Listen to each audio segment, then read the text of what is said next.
السلام علیکم ورحمۃ اللہ تعالیٰ وبرکاتہ۔ آئیے چلتے ہیں نماز کے طریقے کی طرف۔ سب سے پہلے نیت کریں گے۔ نیت کرتا ہوں میں 2 رکعت نماز عید الاضحیٰ کی 6 تکبیروں کے ساتھ پیچھے اس امام کے منہ میرا طرف کعبہ شریف کو، اللہ اکبر۔ اس کے بعد امام تکبیر کہہ کر ہاتھ باندھ کر ثنا پڑے گا، اور ہمیں بھی تکبیر کہہ کر ہاتھ باندھ لینا ہے۔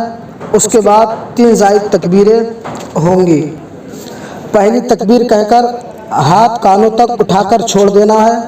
اس کے بعد میں امام دوسری تکبیر کہے گا تو اس میں بھی آپ کو ہاتھ کانوں تک اٹھا کر کے پھر چھوڑ دینا ہے۔ تیسری تکبیر کہہ کر ہاتھ کانوں تک اٹھا کر باندھ لینا ہے۔ پھر اس کے بعد امام قرات کرے گا، یعنی سورہ فاتحہ اور کوئی سورت پڑھے گا، اور رکوع سجود کر کے پہلی رکعت مکمل ہو جائے گی۔ اب دوسری رکعت کے لیے اٹھتے ہی امام قرات کرے گا، یعنی سورہ فاتحہ اور کوئی سورت پڑھے گا۔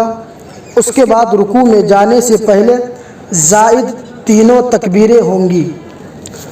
پہلی تکبیر کہہ کر ہاتھ کانوں تک اٹھا کر چھوڑ دینا ہے۔ دوسری تکبیر کہہ کر ہاتھ کانوں تک اٹھا کر چھوڑ دینا ہے۔ تیسری تکبیر کہہ کر ہاتھ کانوں تک اٹھا کر پھر چھوڑ دینا ہے۔ اب یہاں زائد تکبیریں جو تھیں اب وہ مکمل ہو گئیں۔ اس کے بعد بغیر ہاتھ اٹھائے تکبیر کہہ کر رکوع میں جائیں گے۔